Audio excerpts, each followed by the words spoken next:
Today's episode is for my perimenopausal friends. We are going to be discussing common non-cancerous breast lumps and bumps, so common that some sources claim around 70 to 90% of all women have experienced these. You're listening to Menopausenaturalsolutions, episode 152, Fibrocystic Breast Changes with Perimenopause. Welcome to Menopause Natural Solutions, your podcast for all things perimenopause, menopause and beyond. Stay tuned as your host, Naturopath Jennifer Harrington, explains how to use natural therapies to find your ultimate health and happiness during your transition. Hi, it's Jen here, and I want to thank you for your company. Today I'm discussing fibrocystic breast changes. Breasts are often thought of as a symbol of femininity and pleasure, but this isn't the case for all women. For some, their breasts are a source of pain and discomfort. No woman should have to endure this, especially when there are so many different dietary and lifestyle changes that may offer relief. Something to think about before we get started is how do we know if a breast lump is cancerous or not? We investigate. Start with a physical examination with your doctor. The best time to do this is day 7 of your cycle, right after menses, when your breasts are less tender and swollen. It's more comfortable for you, and it's easier for your doctor to feel what's going on. If the doctor has any concerns, they may recommend you for an ultrasound or mammogram and possibly a biopsy. I'm going to focus on fibrocystic breast changes, as these usually happen for the 30 to 50-year-old perimenopausal woman, although it may also happen in postmenopause if you're taking hormone replacement. Fibrocystic breasts contain fluid-filled cysts that feel lumpy and bumpy to touch. Most commonly, these growths are noticed in the upper outer area of the breast. These lumps are generally similar on both sides. They can be movable, they may cause skin dimpling and thickening, but the most common concern is the pain and tenderness most women experience with them. This tenderness can range from mild to extreme. At the extreme end, a woman's quality of life is certainly affected. Touch can be excruciating, even the touch of clothing, and sleep is also impacted. This sensitivity is most likely to occur prior to menstruation and for relief to be experienced afterwards. Some women will also notice coloured nipple discharge, often with a brownish or a greenish tinge. You may have heard of fibroadenomas. I'm not going to focus on these today. They occur most often in adolescents and younger women. These are solid, well-defined masses containing glandular and fibrous tissue. They are generally firm to touch, painless, slow-growing, unilateral breast mass. It isn't cyclic and it can be palpated throughout the cycle. Another common benign breast growth is a lipoma. These growths aren't actually made of breast tissue. They develop from other soft tissue, such as adipose tissue, and sit just under the skin. They are slow-growing, generally soft and doughy to touch, and are movable. You may have one or many. Cause is not known, but it is thought to have a genetic link as it can run in families. They may also develop from trauma. Think poorly fitted bras and pokey out underwire. Back to fibrocystic breast changes. The exact cause is still up for debate, but a significant contributing factor is hormonal change, especially elevated estrogen over progesterone. This is pretty commonplace in perimenopause. As we stop regularly ovulating, our ability to produce progesterone reduces, leaving us with a hormonal imbalance that is estrogen heavy. The next hormone to consider is prolactin. Prolactin plays a key role in the growth and development of our breasts, and too much of it can make all breast-related symptoms worse. If you find you have elevated prolactin, you must check your thyroid function. When trying to find the cause of your breast symptoms, you may find yourself peeling off many layers to uncover the source. Breast issues could be prolactin related. Prolactin increases when thyroid function reduces, but thyroid issues are usually secondary to something else going on in the body. Aside from hormones, our breasts can also be impacted by toxins and poor lymphatic drainage.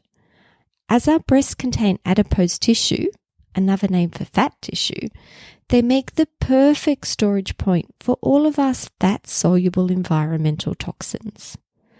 A key sign you have been exposed to and are storing toxins here can be an increased cup size at midlife. You may have heard these toxins being called xenoestrogens or endocrine disrupting hormones. These toxins interfere with our natural hormone signals by either blocking hormones or mimicking hormones. They are found in our air, water, food, personal care products, cleaning products, plastics, gardening supplies, and more. Yes, they are everywhere, but we can significantly reduce our exposure and start detoxifying them from our body.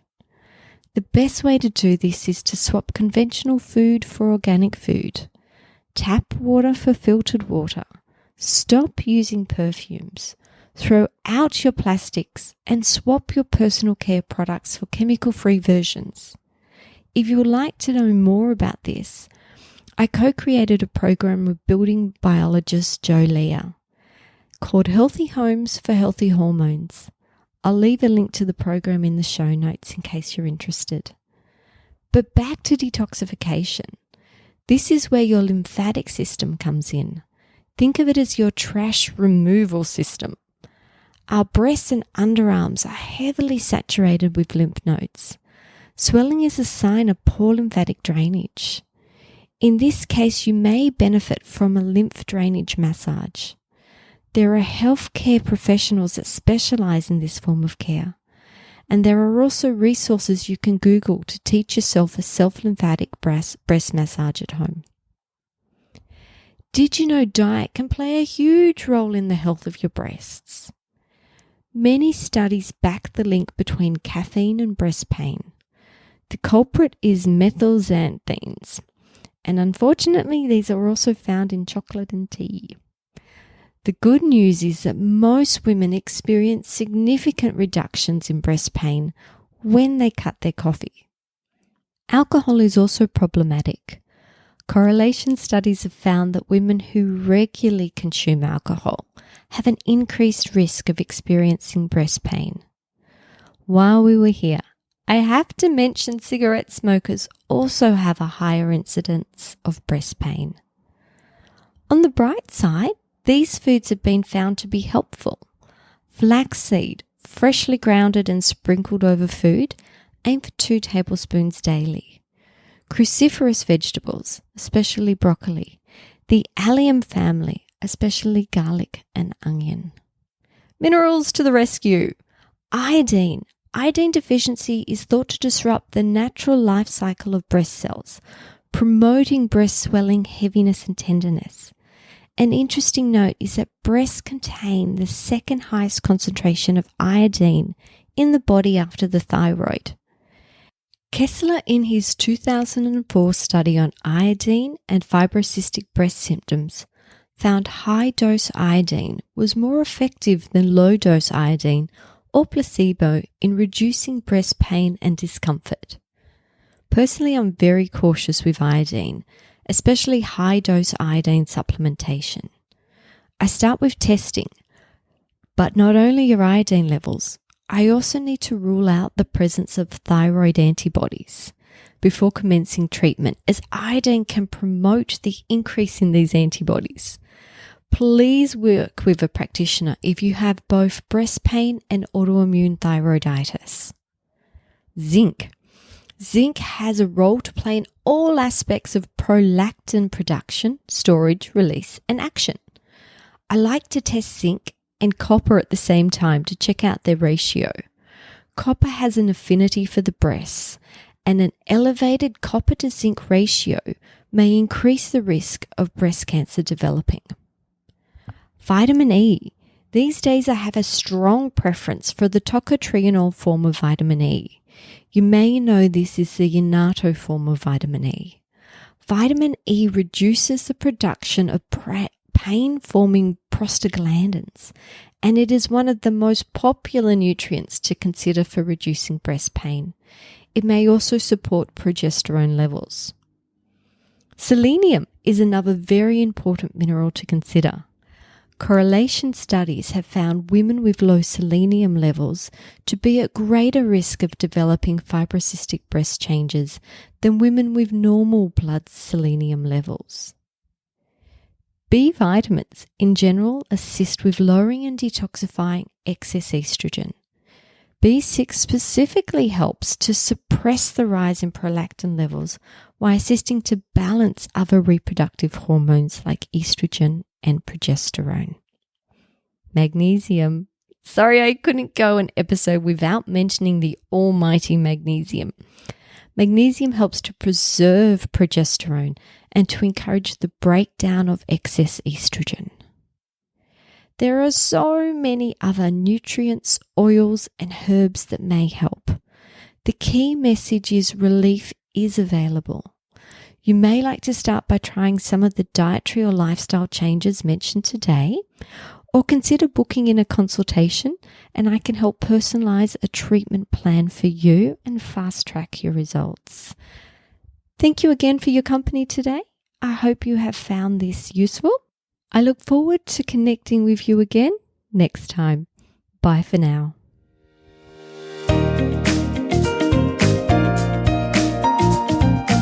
Thank you for listening to Menopause Natural Solutions. This podcast contains general information about menopause. It is provided as a guide, and it is not intended to replace medical advice. Opinions of guests are their own, and this podcast does not endorse or accept responsibility for statements made by guests. If you have enjoyed today's episode, please share it with a friend.